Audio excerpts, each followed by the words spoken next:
2023, un año lleno de películas y series. Aparte de los cines, hay un montón de plataformas que no me alcanza la vida para ver todo el material que tienen. Es que, ¿cuántas son? Netflix, HBO Max, Amazon Prime, Disney Plus, Star Plus, Apple TV, Movie, Peacock, Crunchyroll, Paramount Plus, Hulu, y eso nombrando las más populares en Latinoamérica. Miles de estrenos y horas de material emitido durante el año, de ahí las preguntas. ¿Quiénes son los ganadores y perdedores de este año? Entre tanta competencia tiene que existir un perdedor y un ganador, claro. Y aclaro, estos ganadores y perdedores son mi opinión. Si ustedes tienen otra opinión, si me faltó alguno, tranquilamente, sin matarse, lo pueden dejar en los comentarios. Bueno gente, hoy en otro resumen, top 5 ganadores del 2023, más un bonus track. Número 5.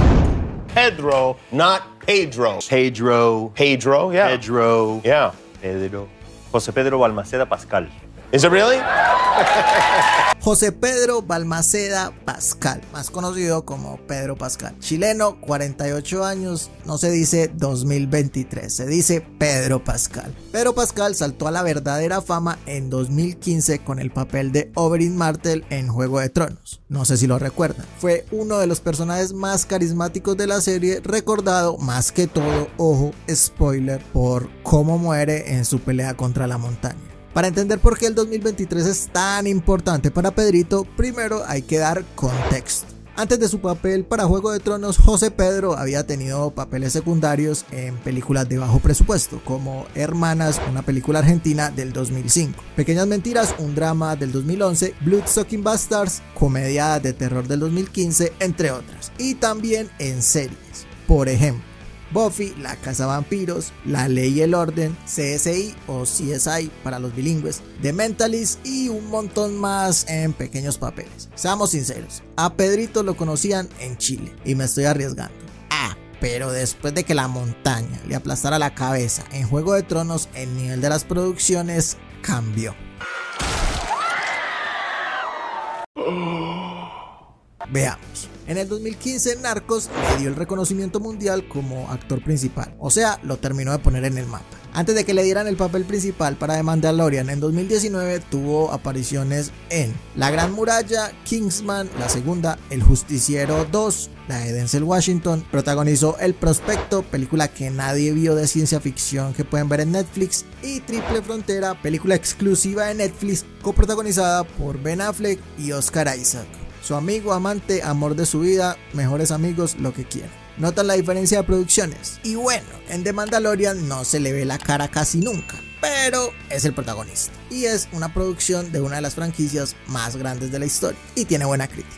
En fin, después de eso fue el villano en Mujer Maravilla 1984, por donde pasó sin pena ni gloria. Pero ahí estaba, cada vez en papeles más importantes. De ahí una que otra serie, una que otra película, hasta que en este 2023 el bueno de Pedro se convierte en el hombre más querido sobre la faz de la tierra. Le dan el título de papá sexy, aunque paradójicamente no tiene hijos. Con el papel de Joe en The Last of Us, la serie de HBO Max basada en el videojuego de Sony, la cual cuenta la historia de Joe, un padre que perdió a su hija por culpa de un virus apocalíptico y que debe proteger a Ellie, una niña que puede tener la cura de la enfermedad en su sangre. The Last of Us superó la maldición de la adaptación de videojuegos a live action, tanto que se confirmó la segunda temporada y posiblemente una tercera. También salió en un montón de pasarelas vistiendo como le daba la gana, con su mano en el estómago para controlar su ansiedad, mostrándose como lo que es, un ser humano común y corriente, rompiendo esa barrera que nos hace ver a las estrellas del cine y televisión como gente perfecta que no tienen problemas ni miedos.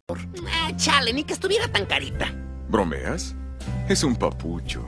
Su cara parece tallada por los mismos ángeles. Aparte, estrenó la tercera temporada de The Mandalorian y al final del año va a Marvel y le da el papel de Mr. Fantástico de los Cuatro Fantásticos. Las redes sociales se llenaron de memes y comentarios tales como Pedro Pascal podría ser la mujer invisible y no tendría ningún problema con ello. Pedro Pascal puede ser lo que él quiera, podría ser la antorcha humana y no habría fallas en su lógica, y así por el estilo. Son comentarios que se pueden leer sobre la decisión de escoger al chileno para protagonizar una de las franquicias más importantes que tiene Marvel y que busca explotar para salir de su malísimo 2023, que ya hablaré de ello en los perdedores del año. Y aparte lo nominan a los Emmys en 3 categorías diferentes: mejor actor para una serie de drama por The Last of Us, mejor actor invitado de serie de comedia por su presentación en The Saturday Night Live, donde sale junto a Bad Bunny haciendo de señoras latinas.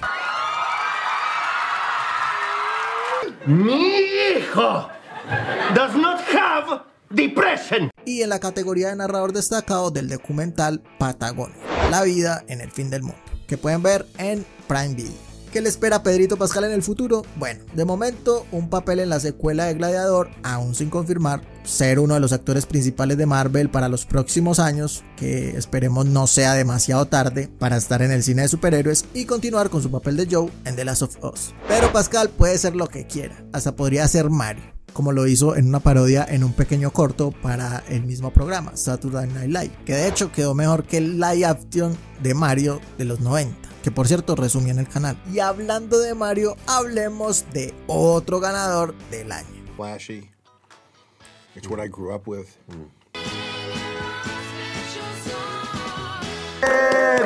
¡Viva Chile! Congratulations. Thank you very much. Listo, lo que sigue. Número 4. Super Mario Bros, Nintendo, Universal y por último Illumination. Miremos qué pasó. Super Mario Bros es oficialmente la película animada más taquillera del 2023, con 1.362 millones de machacantes en la taquilla global. Pero, ¿cómo repercutió la película de Mario realmente en los planes de Nintendo? Pocos confiaban en el éxito de la película de Mario. La crítica especializada, por ejemplo, le dio bajas puntuaciones, 59% de aprobación en Rotten Tomatoes y 7.3 en IMDb. Pintaba a fracaso. Pero al final del día lo que vale es la taquilla, la plata, los verdes y que le guste a la gente, claro, no a 3 peludos que se sientan a criticar casi todo lo que ven.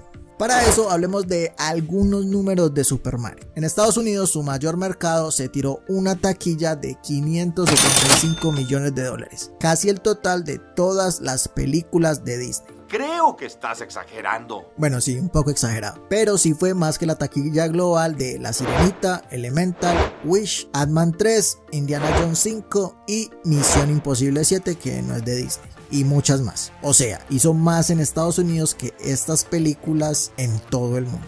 En Japón hizo 102 millones, siendo su segundo mejor mercado, algo evidente al ser el país de donde viene Mario. Y el mejor mercado latino fue México con 85 millones, sin sorpresas, y otros mercados relevantes fueron Francia con 63 millones y Alemania con 56. Los buenos números de la película, protagonizada por Chris Pratt, Anya Taylor-Joy y la icónica participación de Jack Black como Bowser y su tema de la princesa, que se transformó en un clásico instantáneo y en tendencia mundial.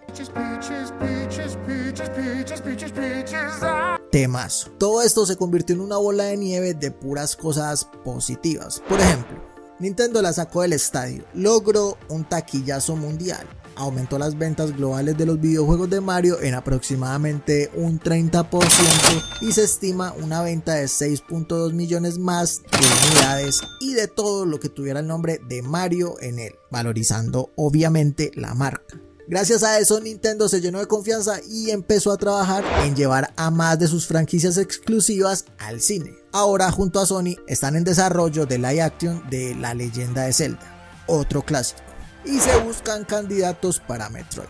Solo la noticia del live action de Zelda aumentó las acciones de Nintendo en un 7% en la bolsa de Tokio.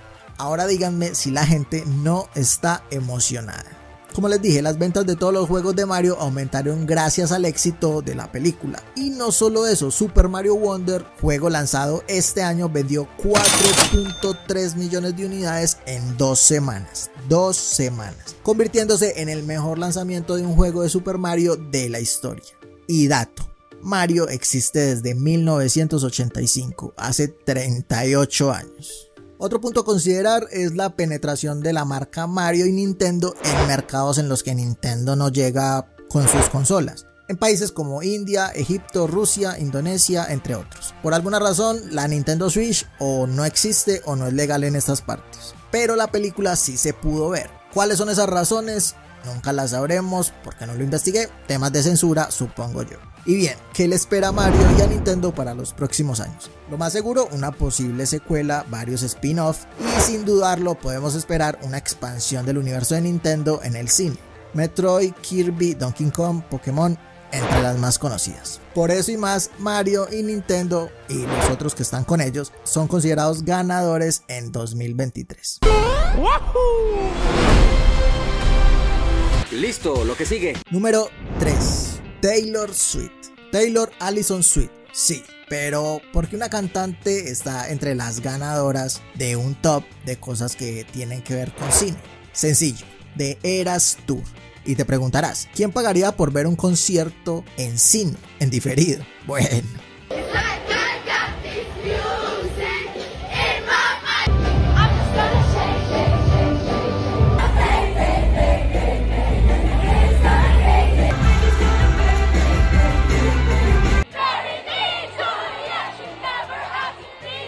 ¡Están locos! Si vives en una cueva, no sales de tu casa, nunca vas al cine, tal vez nunca viste en cartelera este póster. Aunque no se crea, hay un mercado de cine de conciertos, por el que mucha gente, como ya vieron, está dispuesta a pagar para ir a una sala a ver un concierto. No entrar en el debate de si es bueno o no, lo cierto es que The Eras Tour se convirtió en la película concierto con la preventa más grande de la historia con 100 millones. Por encima de otra película concierto de Justin Bieber que tenía el récord con 75 millones. The Eras Tour solo en preventa superó a Barbie y a Spider-Man No Way Home, como para tirarte un dato. Al final de la jornada la película recaudó 250 millones de dólares a nivel global. Aplastó los 99 millones de Never Say Never, de Justin Bieber. Y el 13 de diciembre, que es el día en que la cantante cumpleaños, llegó a plataformas vía alquiler. Pero ¿realmente es tan importante que una película concierto haga esos números? O sea, sí, hizo una película, le fue decentemente bien en taquilla y entonces, bueno, miremos. The Eras Tour se estrenó en salas de cine el 13 de octubre y compitió con El Exorcista Creyente, Extraña Forma de Vivir, película de nuestro queridísimo Pedro Pascal, y ambas se estrenaron el 6 de octubre. La más importante con las que compitió fue Killers of the Flower Moon, la película de Scorsese y DiCaprio, que le fue muy bien con la crítica, pero en taquilla, pues normal, 154 millones a nivel global. En pocas palabras, pocas producciones grandes y taquilleras, y las que se supone debían mover la taquilla no lo hicieron, pero de eso se encargó la cinta de Taylor Swift. Aparte de eso, para seguir sumando a sus logros en 2023, Taylor Swift es la cantante más escuchada en Spotify en el mundo, por encima de Bad Bunny, The Weeknd, La Bichota, Peso Pluma, Fate y los que sigan. Aparte, súmale que se consiguió un nuevo novio, uno de los jugadores más carismáticos del fútbol americano y actual campeón con los Kansas City Chiefs, Travis Kelce. O sea, triunfan los negocios, triunfan el amor, Dios tiene sus personas preferidas. También súmale que por presentación la Taylor se gana entre 11 y 13 millones de dólares, con un estimado de generar entre 900 a 1000 millones de ingresos al final de la gira. De ahí se descuentan producción, montaje, un montón de cosas para que no creas que toda esa plata va para ella. Aparte, un concierto de The Eras Tour activa la economía de la ciudad en la que se haga, como pasó en Filadelfia y en Chicago, que registraron récords de ocupación hotelera históricos. ¿Y qué tal que el primer ministro de un país te pida que te presentes en su país ya que lo habías dejado por fuera de la gira? Como pasó con Canadá, que no estaba en la gira originalmente, y por un tweet del primer ministro Taylor se lo pensó y puso 6 conciertos en Canadá en noviembre. Y como si no fuera poco, se convirtió en el personaje del año según la revista Times, convirtiéndose en la 7ª mujer en estar en la portada de la revista, que se publica desde 1927. Y aparte habrá muchas otras cosas que habrá logrado que no investigué. Como sea, la cantante hizo lo que las producciones de los grandes estudios no pudieron: convocar a la gente a las salas de cine en octubre. Taylor Swift es un fenómeno mundial, no importa cuándo escuches esto. Y bueno, ¿qué sigue para Taylor Swift? Terminar su gira en 2024, descansar y sacar más música, creo yo. También le gusta el tema de ser directora de cine, entonces tal vez la veamos por ahí. Ganadora.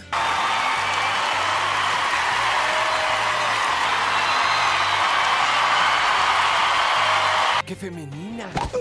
Número 2. Los sindicatos de escritores y actores. Prácticamente de esto se puede hacer un video completo, de 1 hora más o menos, y creo que no abarcaría todo el tema. Para resumir, el 2 de mayo el sindicato de guionistas salió a paro porque los estudios y plataformas de streaming pues no les estaban pagando bien. En pocas palabras, las condiciones de trabajo se estaban quedando obsoletas con el avance de la tecnología. Aparte, veían su trabajo amenazado por la inteligencia artificial, sin contar que no recibían nada en ganancias residuales de las producciones en las que participaban. Como por ejemplo, Netflix pagaba por un guión, y si dicha producción resultaba ser un éxito, no pagaba nada más al creador o creadores de dicho guión. Sí, qué problema, ¿no? El caso más famoso, o uno de ellos, es el juego del calamar, que le generó a Netflix más de 900 millones en ganancias, y a su creador le pagó un contrato estándar y listo. La cifra nunca salió a la luz ni fue revelada, pero en palabras de Won Dong-hyuk, bien por mi coreano, no se hizo millonario con eso, recibió su pago y listo. Esperemos que para la segunda temporada haya hecho un mejor negocio. Y bueno, una cosa llevó a la otra. Más tarde, para ser más precisos, el 14 de julio el sindicato de actores se solidarizó y dijo: ve, nosotros nos unimos a la huelga porque nos parece que esta gente se está ganando mucha plata y nosotros no estamos siendo parte del paseo. Palabras más, palabras menos. Después de meses de negociación y de que se filtraran conversaciones entre los directivos de las grandes compañías diciendo que esperarían hasta octubre para negociar con los sindicatos porque era la fecha en la que calculaban la mayoría de sus miembros iban a estar desesperados por las deudas que podían tener. Todos unos hijos de su grandísima progenitora. Ustedes me dan asco. Los sindicatos aguantaron gracias a las donaciones de varios actores y directores de renombre: Meryl Streep, Leonardo DiCaprio, George Clooney, Steven Spielberg, La Roca, Jennifer López, Ben Affleck, Matt Damon, Nicole Kidman, Oprah, Arnold Schwarzenegger, por nombrar algunos. Todos contribuyeron a un fondo común, lo que alivió la presión económica sobre los miembros del sindicato menos acaudalados. Tengan presente que Hollywood no solo lo conforman las superestrellas, también hay dobles de acción, hay extras, hay actores menores. ¿Entendido? La huelga de guionistas terminó el 27 de septiembre con una aprobación unánime del acuerdo, que durará 3 años.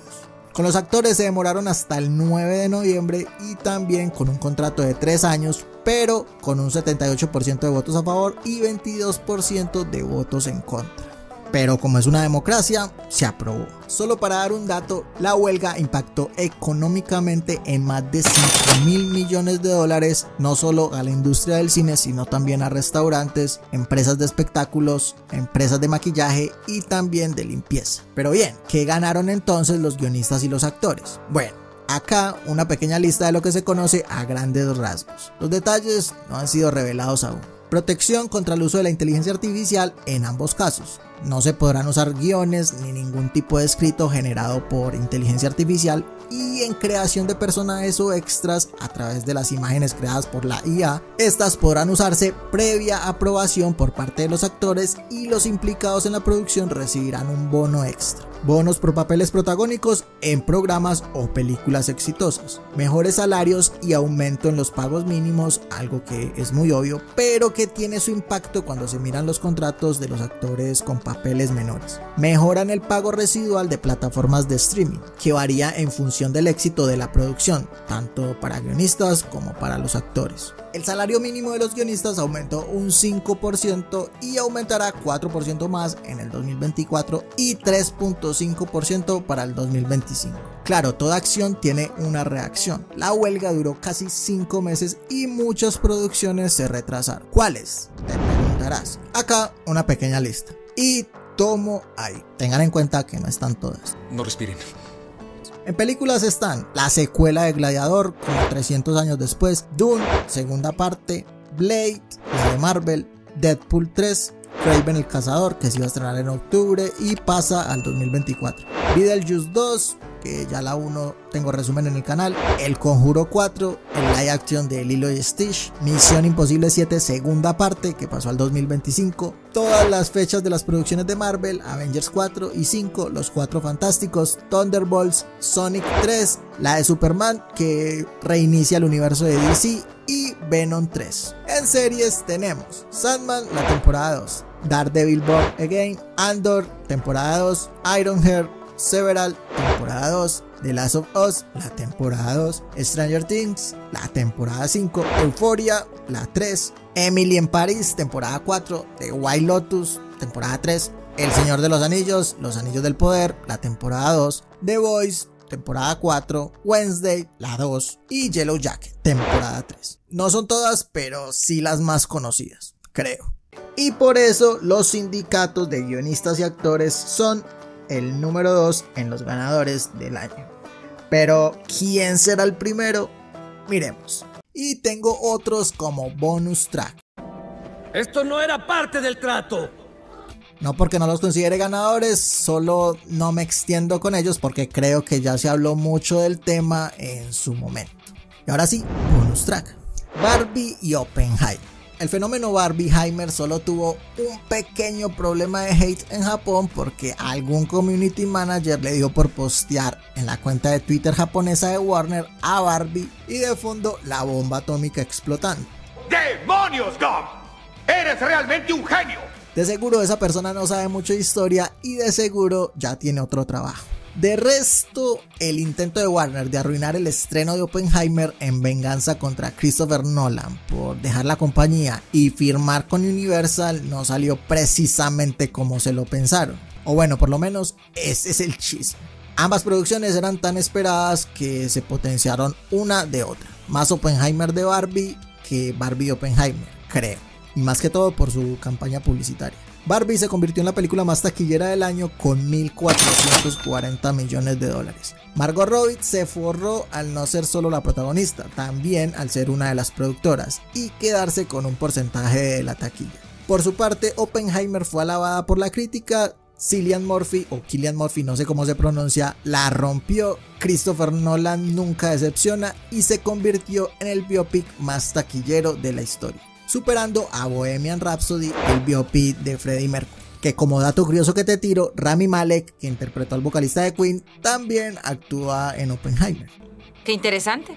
Sí, lo es. John Wick, su universo y como no, Keanu Reeves. John Wick 4 se estrenó el 24 de marzo. Contrario a lo que podría pensarse, que la gente se iba a cansar de ver a Keanu Reeves darle en la madre a 300 personas y salir con uno que otro rasguño. Pues no, es más, se convirtió en la más taquillera de la franquicia con 440 millones en taquilla, por encima de los 328 que hizo la tercera entrega. Un éxito. John Wick 4 le dio un cierre al personaje, pero con esa taquilla, como a los 5 días del estreno, se confirmó la quinta entrega. También se confirmó un spin-off protagonizado por Ana de Armas llamado Bailarina. No confundir con la película coreana de Netflix que ya resumió, Bailarina. Y aparte, la serie de Amazon, The Continental, que cuenta la historia del hotel del mundo de John Wick en los años 70, que se estrenó en noviembre. Sin temor a equivocarme, John Wick seguirá teniendo películas hasta que Keanu Reeves diga basta. Y ahora sí, a lo que todos vinimos. El ganador de ganadores, el número 1, el papá de los pollitos, el mejor de los mejores. ¿Qué le pasa a ese estúpido? Número 1, One Piece, el anime y todos los fans. Me incluyo. Si no te gusta el anime, no tienes por qué saber que One Piece es uno de los mangas más famosos del mundo. Tal vez el máximo exponente del anime manga en Japón. Y marcado como uno de los descendientes de Dragon Ball. No entremos a debatir cuál es mejor, Dragon Ball, One Piece, Naruto, Bleach, Yu Yu Hakusho, Berserk, Los Caballeros del Zodiaco, no importa. Podría citar muchos ejemplos de buenos mangas y para los gustos, los colores. En fin, ¿por qué One Piece es un ganador? Básicamente porque se estrenó su live action desarrollado por Netflix. Y es que la serie, que pintaba a fracaso total y a la cual rodeaba una gran ola de escepticismo, me incluyo, terminó cerrando bocas a más de uno. vuelvo y me incluyo. Una de las claves fue que gracias a que Eiichiro Oda, el creador de la serie, ama tanto su obra que no dejó que hicieran cualquier mierda con ella. Punto para Oda, que supervisó cada uno de los capítulos y hasta que no dijo que le gustaban, no dejó que lo publicaran. Claro, también ayudó que Netflix le diera uno de los presupuestos más elevados, si no el más elevado, para una de sus series, con un valor de 18 millones por capítulo en promedio, sumando un total de 144 millones por los 8 capítulos de la primera temporada. Y es que los antecedentes con live action de animes en el pasado no permitían que la gente tuviera mucha fe. Ni leyendas como Dragon Ball o Caballeros del Zodiaco se salvaron de la maldición de los live action por parte de Occidente.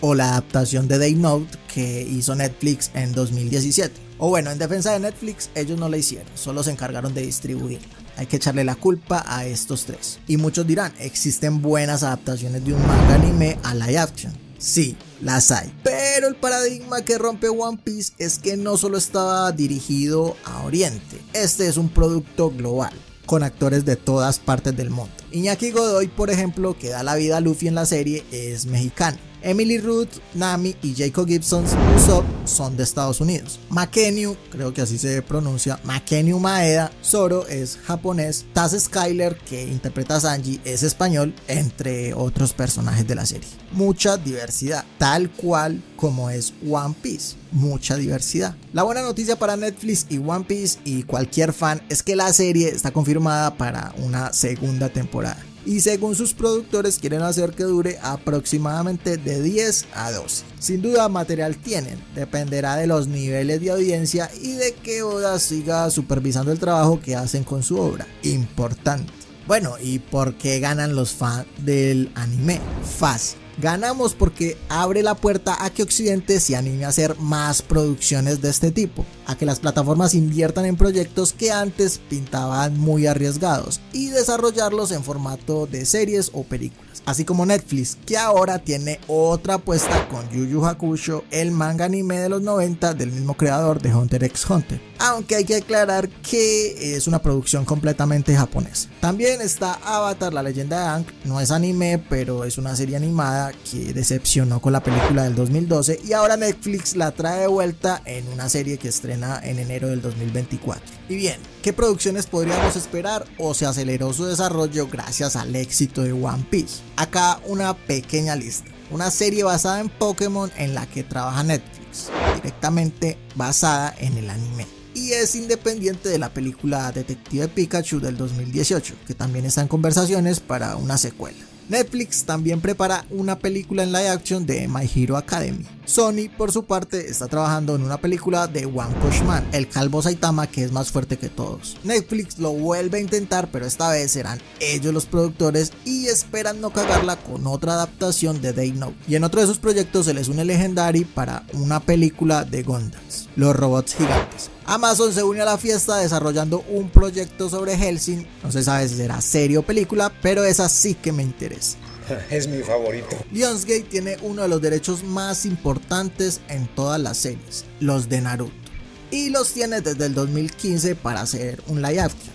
De momento, nada de nada. El rumor es que para 2024 se van a poner las pilas y creo que sería un golazo, porque la base de fans de Naruto es muy grande. Y por último, y una de mis favoritas, Beyblade, el anime de los 2000 que está en manos de Paramount y se encuentra en desarrollo. En fin, el live action de One Piece fue número 1 en su estreno en 84 países, superando el anterior registro de 83 países de la cuarta temporada de Stranger Things. También logró la calificación más alta de la historia de Netflix en Rotten Tomatoes con 96%.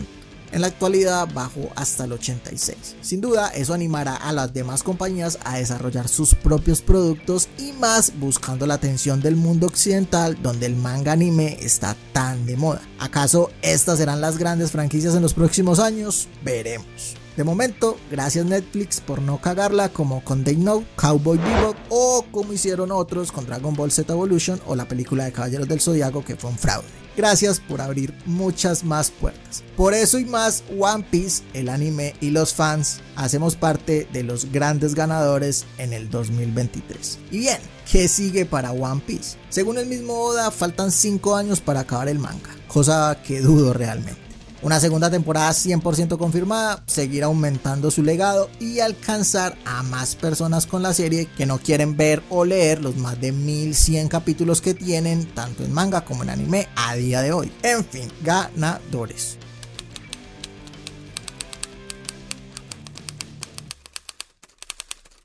Y bueno, gente, no siendo más, no siendo menos, esos fueron para mí los ganadores del 2023. No sé qué sale primero, si el video de los ganadores o perdedores. Si no han visto el de los perdedores, ya debe estar en el canal, y si no lo encuentran, no demora en salir. Dejen en los comentarios quién o qué consideran fueron los ganadores del 2023. Hagan su propio top y toda la cosa. Ya saben qué hacer, suscríbanse si son nuevos en el canal, denle un like bien brutal, activen la campana, todas esas cosas. Muchas gracias por ver el video y hasta el próximo resumen.